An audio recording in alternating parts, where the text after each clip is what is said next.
Welcome back my dear students.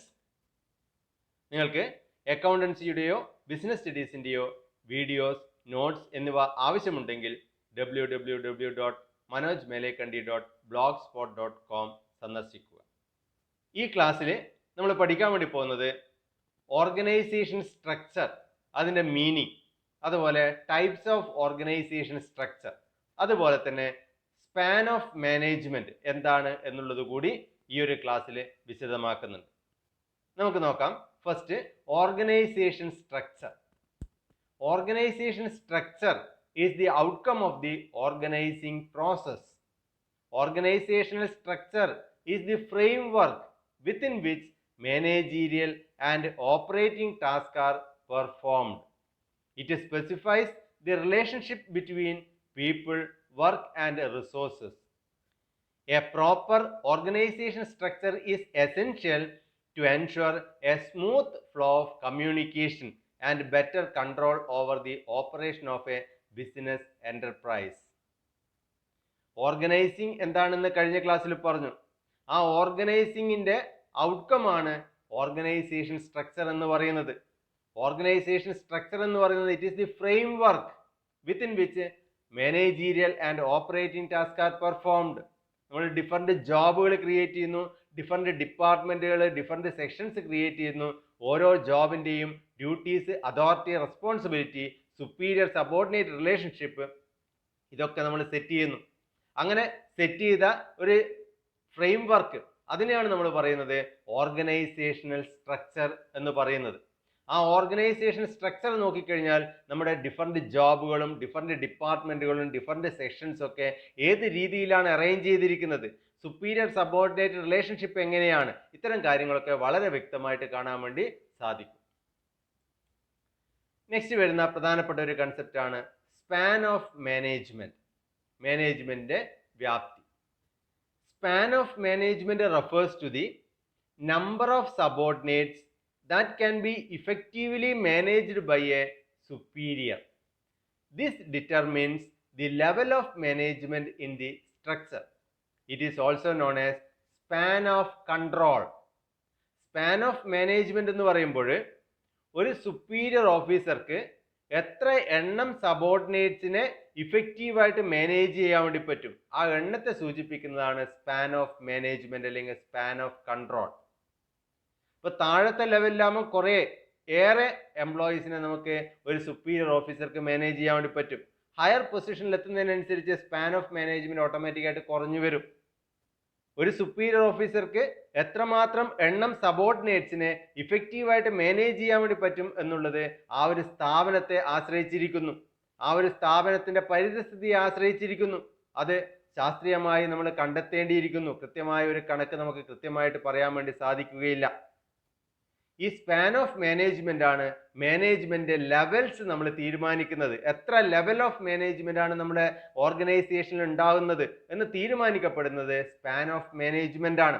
നമുക്കൊരു എക്സാമ്പിളിലൂടെ അത് clear ആക്കാം. Span of management. സപ്പോസ് നമ്മുടെ സ്ഥാപനത്തിൽ 16 വർക്കേഴ്സ് ആണ് ഉള്ളതെന്ന് വരിക. നമ്മുടെ ഫാക്ടറിയിൽ 16 വർക്കേഴ്സ് ഉണ്ട്.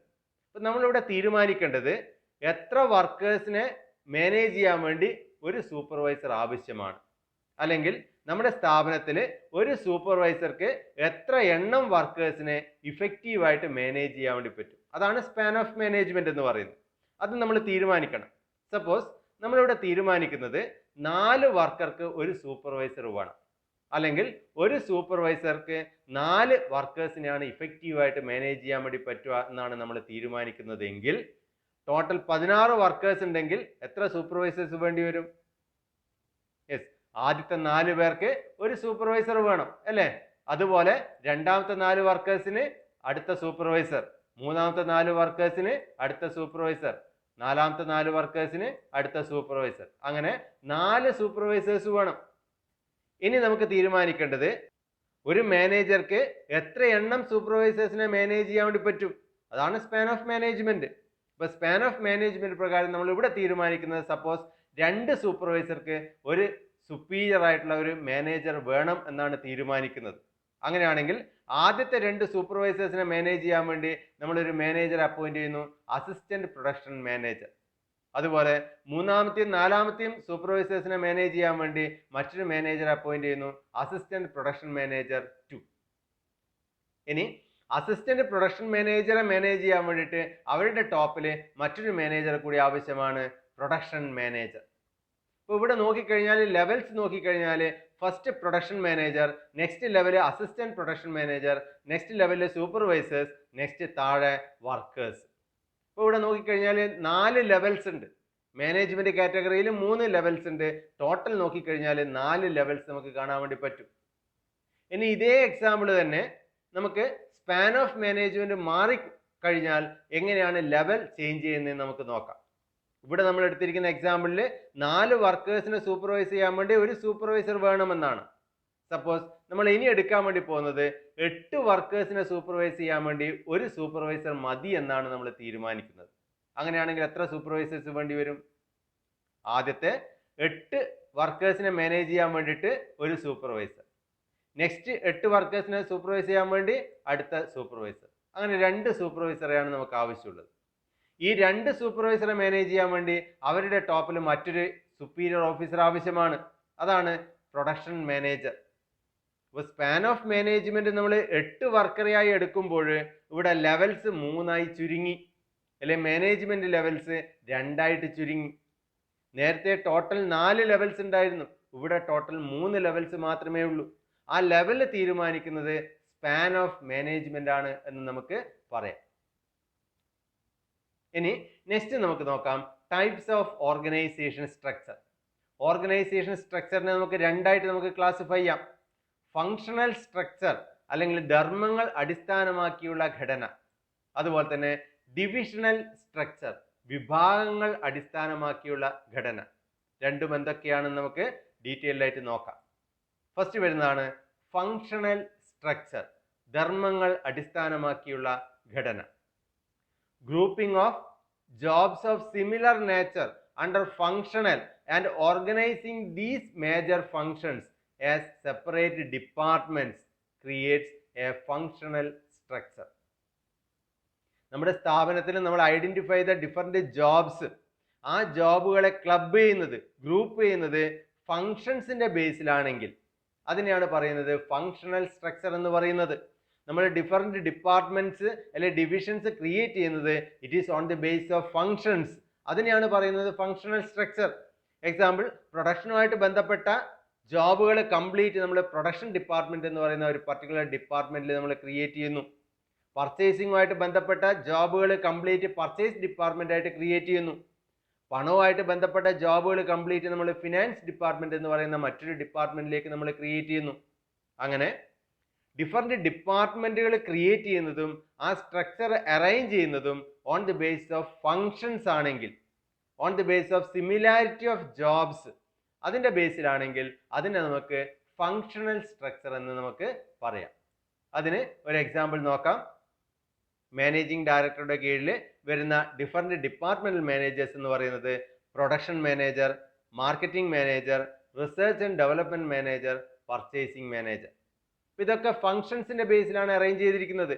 അങ്ങനെ ഫങ്ഷൻസിന്റെ ബേസിൽ ഡിഫറെന്റ് ഡിപ്പാർട്ട്മെന്റുകൾ അറേഞ്ച് ചെയ്യുമ്പോൾ അതിന് നമുക്ക് ഫങ്ഷണൽ സ്ട്രക്ചർ എന്ന് നമുക്ക് പറയാം. ഇനി നമുക്ക് നോക്കാം അഡ്വാൻറ്റേജസ് ഓഫ് ഫങ്ഷണൽ സ്ട്രക്ചർ. ഈ ഫങ്ഷണൽ സ്ട്രക്ചറിന്റെ ഗുണങ്ങൾ എന്തൊക്കെയാണ് നമുക്ക് നോക്കാം. First, a functional structure leads to occupational specialization. നമ്മൾ നേരത്തെ പഠിച്ചു, ഡിഫറെന്റ് ജോബുകൾ ക്രിയേറ്റ് ചെയ്യുന്നു. ഈ ജോബുകൾ കംപ്ലീറ്റ് നമ്മൾ സിമിലാരിറ്റി ഓഫ് ഫങ്ഷൻസിനനുസരിച്ച് ഡിഫറെന്റ് ഡിപ്പാർട്ട്മെന്റുകൾ ക്രിയേറ്റ് ചെയ്യുമ്പോൾ ഓരോ ഡിപ്പാർട്ട്മെന്റുകളിലും നമുക്ക് അതാത് ഫങ്ഷൻ ചെയ്യാൻ ആവശ്യമായ എക്സ്പേർട്ടുകളെ നമുക്ക് അപ്പോയിന്റ് ചെയ്യാം. അതിനനുസരിച്ചുള്ള ക്വാളിഫൈഡ് ആയിട്ടുള്ള ആൾക്കാരെ നമുക്ക് അപ്പോയിന്റ് ചെയ്യാം. അങ്ങനെ സ്ഥാപനത്തിലെ ഒക്കുപേഷണൽ സ്പെഷ്യലൈസേഷൻ ഉറപ്പുവരുത്താൻ വേണ്ടി നമുക്ക് സാധിക്കും. Next, easy coordination within A department because of similarity in the task been performed. ഒരു ഡിപ്പാർട്ട്മെന്റിനകത്ത് എല്ലാ ജോബുകളുടെയും അല്ലെ എല്ലാ സെക്ഷന്റെയും കോർഡിനേഷൻ വളരെ എളുപ്പത്തിൽ സാധ്യമാവുന്നു. കാരണം പർച്ചേസ് ഡിപ്പാർട്ട്മെന്റിൽ പർച്ചേസിംഗുമായിട്ട് ബന്ധപ്പെട്ട ജോബുകളും സെക്ഷൻസും മാത്രമേ ഉണ്ടാവുന്നുള്ളൂ. ഒരു പർട്ടിക്കുലർ ഡിപ്പാർട്ട്മെന്റിൽ ആ ഒരു ഫംഗ്ഷനുമായിട്ട് ബന്ധപ്പെട്ട ജോബുകളും അല്ലെങ്കിൽ യൂണിറ്റുകളും മാത്രമേ ഉള്ളൂ. അതുകൊണ്ട് തന്നെ കോർഡിനേഷൻ വളരെ ഈസി ആയിട്ട് ആ പർട്ടിക്കുലർ ഡിപ്പാർട്ട്മെന്റ് മാനേജർക്ക് നടത്താൻ വേണ്ടി പറ്റുന്നു എന്ന് നമുക്ക് കാണാം. Next, it increases managerial efficiency because an employee is required to do only a particular function and this results in increased profit. ഒരു മാനേജറെ സംബന്ധിച്ചിടത്തോളം ആ മാനേജർക്ക് ഒരു പർട്ടിക്കുലർ ഫംഗ്ഷൻ മാത്രമേ ചെയ്യേണ്ടൂ. പ്രൊഡക്ഷൻ മാനേജർക്ക് പ്രൊഡക്ഷനുമായിട്ട് ബന്ധപ്പെട്ട ഫംഗ്ഷൻ മാത്രമേ ചെയ്യേണ്ടതുള്ളൂ. പർച്ചേസ് മാനേജർക്ക് പർച്ചേസിങ്ങുമായിട്ട് ബന്ധപ്പെട്ട ഫംഗ്ഷൻ മാത്രമേ ചെയ്യേണ്ടതുള്ളൂ. അതുകൊണ്ട് തന്നെ സ്പെഷ്യലൈസേഷൻ നമുക്ക് നേടാം എന്ന് നമ്മൾ നേരത്തെ പറഞ്ഞു. അത് അൾട്ടിമേറ്റ് ആയിട്ട് സ്ഥാപനത്തിലെ പ്രോഫിറ്റ് ഇൻക്രീസ് ചെയ്യാൻ വേണ്ടി സഹായിക്കുന്നു. Next, it leads to minimal duplication of effort which results in economies of scale and this lowers cost. Functional structure പ്രകാരം ഡ്യൂപ്ലിക്കേഷൻ ഓഫ് എഫേർട്ട് അത് ഒഴിവാക്കപ്പെടുന്നുണ്ട്. കാരണം പർച്ചേസ് ഡിപ്പാർട്ട്മെന്റ് എന്ന് പറയുമ്പോൾ നമ്മുടെ സ്ഥാപനത്തിന് വേണ്ടുന്ന എല്ലാ പർച്ചേസിങ്ങും നടത്തുന്നുണ്ട്. അതുപോലെ മാർക്കറ്റിംഗ് ഡിപ്പാർട്ട്മെന്റ് എന്ന് പറയുമ്പോൾ നമ്മുടെ സ്ഥാപനത്തിന് വേണ്ടുന്ന എല്ലാ മാർക്കറ്റിംഗ് ആക്ടിവിറ്റീസും ചെയ്യുന്നത് മാർക്കറ്റിംഗ് ഡിപ്പാർട്ട്മെന്റ് ആണ്. അതുകൊണ്ട് തന്നെ യാതൊരു തരത്തിലുള്ള ഡ്യൂപ്ലിക്കേഷൻ ഓഫ് എഫേർട്ടും അവിടെ വരുന്നില്ല. പർച്ചേസിങ്ങുമായിട്ട് ബന്ധപ്പെട്ടത് കംപ്ലീറ്റ് പർച്ചേസ് ഡിപ്പാർട്ട്മെന്റ് ആണ് ചെയ്യുന്നത്. അത് മറ്റുള്ളവർ ചെയ്യേണ്ട ആവശ്യം വരുന്നില്ല. അതുകൊണ്ട് തന്നെ ഡ്യൂപ്ലിക്കേഷൻ വരുന്നില്ല. Economics of large scale purchase നമുക്ക് നേടാൻ വേണ്ടി പറ്റും. ഒരു പർച്ചേസ് ഡിപ്പാർട്ട്മെന്റ് ആണ് എല്ലാ ഉൽപ്പന്നങ്ങളും വാങ്ങിക്കുന്നത്. അപ്പോൾ ബൾക്കായിട്ട് സാധനങ്ങൾ വാങ്ങിക്കുമ്പോൾ അതിൻ്റെ നേട്ടങ്ങൾ നേടിയെടുക്കാൻ വേണ്ടി പറ്റും. അങ്ങനെ കോസ്റ്റ് നമുക്ക് റെഡ്യൂസ് ചെയ്യാൻ വേണ്ടി സാധിക്കുന്നു. Next, it makes training of employees easier as the focus is only a limited range of skills. ഇവിടെ എംപ്ലോയീസിന് ട്രെയിനിങ് കൊടുക്കാൻ വളരെയേറെ ഈസിയാണ്. കാരണം എംപ്ലോയീസിന് ഒരു പർട്ടിക്കുലർ ഡിപ്പാർട്ട്മെന്റിലുള്ള എംപ്ലോയീസിന് ട്രെയിനിങ് കൊടുക്കുമ്പോൾ ഒരു പർട്ടിക്കുലർ ഫംഗ്ഷനുമായിട്ട് ബന്ധപ്പെട്ട ട്രെയിനിങ് മാത്രമേ കൊടുക്കേണ്ടതുള്ളൂ. അപ്പോൾ ലിമിറ്റഡ് റേഞ്ച് ഓഫ് സ്കിൽസ് മാത്രമേ അവിടെ ഇമ്പാർട്ട് ചെയ്യേണ്ടതുള്ളൂ. അത് വളരെ എളുപ്പത്തിൽ നമുക്ക് ഒരു പർട്ടിക്കുലർ ഡിപ്പാർട്ട്മെന്റിലുള്ള എംപ്ലോയീസിനെ ട്രെയിനിങ് കൊടുക്കാൻ വേണ്ടി സാധിക്കുന്നു. Next, last one, it ensures that different functions get due attention.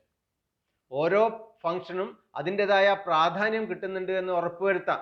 കാരണം ഓരോ ഫംഗ്ഷൻ ചെയ്യാനും ഒരു പർട്ടിക്കുലർ മാനേജർ ഉണ്ടാവും. Purchase manager, production manager, finance manager, marketing manager, research and development manager, അങ്ങനെ ഓരോ ഫംഗ്ഷൻ ചെയ്യാനും പ്രത്യേകം ഡിപ്പാർട്ട്മെന്റുകളും പ്രത്യേകം മാനേജേഴ്സും ഉള്ളത് കൊണ്ട് തന്നെ എല്ലാ ഫംഗ്ഷൻസിനും അതിൻ്റെതായ ഇമ്പോർട്ടൻസ് ലഭിക്കുന്നു എന്ന് നമുക്ക് പറയാം. നെക്സ്റ്റ് വരുന്നതാണ് disadvantages of functional structure. Functional സ്ട്രക്ചറിന്റെ ഡിസഡ്വാൻറ്റേജസ് എന്തൊക്കെയാണെന്ന് നമുക്ക് നോക്കാം. First, a functional structure places less emphasis on overall enterprise objectives than the objectives pursued by a functional head. Functional സ്ട്രക്ചറിന്റെ ഒരു ഡിസഡ്വാൻറ്റേജ് എന്ന് പറയുന്നത് ഒരു ഫങ്ഷണൽ ഡിപ്പാർട്ട്മെന്റ് ആ ഒരു പർട്ടിക്കുലർ ഫംഗ്ഷനുമായിട്ട് ബന്ധപ്പെട്ട കാര്യങ്ങൾ മാത്രമേ നോക്കൂ. അവർ ഓർഗനൈസേഷന്റെ മൊത്തത്തിലുള്ള ഒബ്ജക്റ്റീവ്സിന് കാര്യമായ പ്രാധാന്യം കൊടുത്തില്ലെന്ന് വരാം. അത് സ്ഥാപനത്തിന്റെ വർക്കിങ്ങിനെ ബാധിക്കാം. ഇപ്പോൾ ഒരു ഫങ്ഷണൽ ഡിപ്പാർട്ട്മെന്റ് അല്ലെങ്കിൽ ഒരു പർട്ടിക്കുലർ ഡിപ്പാർട്ട്മെന്റ് അവരുടെ ഫംഗ്ഷൻ കൃത്യമായി നിർവഹിക്കണം. അത് സ്ഥാപനത്തിന്റെ ഒബ്ജക്റ്റീവ് ചിലപ്പോൾ അവിടെ മറന്നു പോകാൻ ഇടവരാം, അല്ലെങ്കിൽ അതിന് ലെസ് ഇമ്പോർട്ടൻസ് കൊടുക്കുന്ന ഒരു സാഹചര്യം വരാം. അത് ഇതിന്റെ ഒരു പോരായ്മയാണ്. Next, it may lead to problems in coordination as information has to be exchanged across functionally differentiated departments. പല ഡിപ്പാർട്ട്മെന്റുകൾ തമ്മിൽ കമ്മ്യൂണിക്കേറ്റ് ചെയ്യുമ്പോൾ ഓരോ ഡിപ്പാർട്ട്മെന്റും അവരുടെ ഫംഗ്ഷനുമായിട്ട് ബന്ധപ്പെട്ട കാര്യങ്ങളാണ് മറ്റ് ഡിപ്പാർട്ട്മെന്റുകളിലേക്ക് കൈമാറുന്നത്. അത് കമ്മ്യൂണിക്കേഷന്റെ ഇഫക്റ്റീവ്നെസ്സിനെ ബാധിച്ചേക്കാം, അത് കോർഡിനേഷനെ ബാധിച്ചേക്കാം. കാരണം ഇൻഫർമേഷൻ പാസ് ചെയ്യുമ്പോൾ ഓരോ ഡിപ്പാർട്ട്മെന്റും അവരവരുടെ ഫങ്ഷൻസിനെ ബേസ് ചെയ്തുകൊണ്ടുള്ള ഇൻഫർമേഷൻ ആയിരിക്കും മറ്റ് ഡിപ്പാർട്ട്മെന്റുകളിലേക്ക് കൈമാറുന്നത്. Next, a conflict of interest may arise when the interest of 2 or more departments are not compatible. രണ്ടോ അതിലധികമോ ഡിപ്പാർട്ട്മെന്റുകളുടെ താല്പര്യങ്ങൾ ചിലപ്പോൾ അത്രയേറെ സ്വരച്ചേർച്ചയിൽ അല്ലാതായിരിക്കുമ്പോൾ അവിടെ കോൺഫ്ലിക്റ്റുകൾ ഉണ്ടാവാനുള്ള സാധ്യതയുണ്ട്. Next, functional heads do not get a training for top management positions because they are unable to gather experience in diverse areas. ഇവിടെയുള്ള മറ്റൊരു പ്രധാനപ്പെട്ട ഡ്രോബാക്ക് എന്ന് പറയുന്നത് ഒരു പർട്ടിക്കുലർ ഡിപ്പാർട്ട്മെന്റൽ ഹെഡിന് ആ ഒരു പർട്ടിക്കുലർ ഫംഗ്ഷനുമായിട്ട് ബന്ധപ്പെട്ട കാര്യങ്ങൾ മാത്രമേ അറിയുന്നുള്ളൂ. പർച്ചേസ് മാനേജർക്ക് പർച്ചേസിങ്ങുമായിട്ട് ബന്ധപ്പെട്ട കാര്യങ്ങൾ മുഴുവനും അറിയാം, പക്ഷേ അദ്ദേഹത്തിന് പ്രൊഡക്ഷനെ കുറിച്ചിട്ടോ മാർക്കറ്റിങ്ങിനെ കുറിച്ചിട്ടോ റിസർച്ച് ആൻഡ് ഡെവലപ്മെന്റിനെ കുറിച്ചിട്ടോ കാര്യമായ ധാരണ ഉണ്ടാവില്ല. നാളെ ഈ പർച്ചേസ് മാനേജർ ടോപ്പ് മാനേജറായിട്ട് പ്രൊമോഷൻ നൽകി കഴിഞ്ഞാൽ ടോപ്പ് മാനേജർ ചെയ്യുന്ന എല്ലാ പ്രവൃത്തികളും അദ്ദേഹത്തിന് ചെയ്യാൻ വേണ്ടി പറ്റില്ല. കാരണം ടോപ്പ് മാനേജറെ സംബന്ധിച്ചിടത്തോളം എല്ലാ ഫങ്ഷൻസും അദ്ദേഹം അറിഞ്ഞിരിക്കണം. പക്ഷെ ഒരു പർട്ടിക്കുലർ ഡിപ്പാർട്ട്മെന്റൽ ഹെഡ് ഒരു പർട്ടിക്കുലർ ഫംഗ്ഷൻ മാത്രമേ അറിയുന്നുള്ളൂ. അത് നാളെ അവർക്ക് പ്രൊമോഷൻ കിട്ടുമ്പോൾ അതൊരു ബുദ്ധിമുട്ടായിട്ട് മാറും. Next, suitability of functional structure. Functional ഘടനയുടെ അനുയോജ്യത.